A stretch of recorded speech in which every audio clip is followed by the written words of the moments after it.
The first time the cowboy heard her scream, he froze, not out of fear, but because something in her voice carried the same kind of pain he had spent years trying to outrun.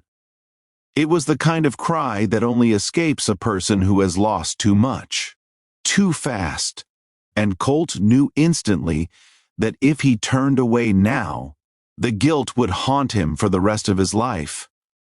He found her crouched near the trail, clutching her torn dress, blood on her ankle, eyes wild with terror as she whispered, "Please, don't, I'm begging you." She wasn't scared of him. She was scared of what she had escaped.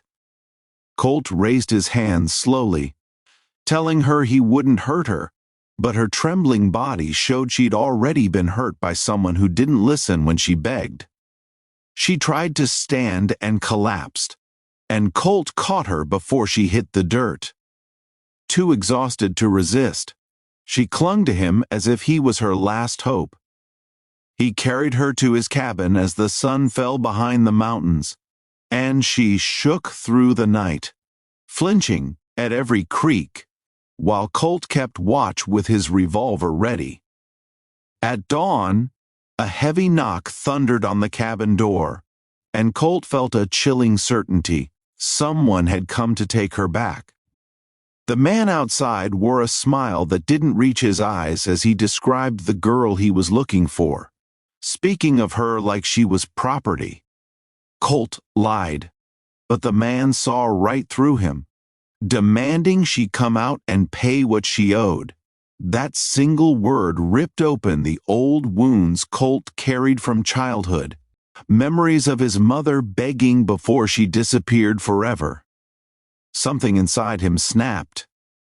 Colt stepped forward and said quietly, "She ain't going anywhere with you." The stranger reached for his belt, but Colt's warning shot split the air, sending birds scattering from the trees. Inside, she screamed in terror, and Colt's hands shook, not from fear of the fight, but from the fear of failing her. The man retreated with a promise that he'd return with others. Colt found her curled in the corner, unable to breathe from panic, but he knelt beside her and whispered, "No one owns you." Not anymore. She finally told him her truth, how she had been taken, beaten, and controlled, how she escaped but was hunted like prey.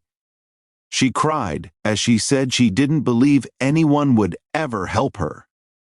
Colt looked into her broken eyes and said, "I ain't saving you. I'm standing with you." At sunset, the men returned, and the standoff that followed shook the ground beneath their feet.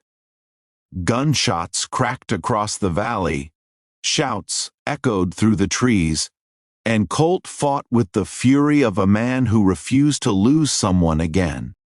She stood behind him, watching the monster who once owned her flee in pain and humiliation. When the danger passed and the forest fell silent, Colt dropped to his knees, shaking uncontrollably as the memories he'd buried clawed their way out. She knelt beside him, placing her trembling hand over his, whispering, "Thank you for not leaving me." In that moment, she understood that he hadn't just protected her. She had reminded him that he was still capable of saving someone, still worthy of being needed. Two broken souls who had every reason to give up suddenly found strength in each other, and as they sat there in the quiet evening light, both realized the same truth.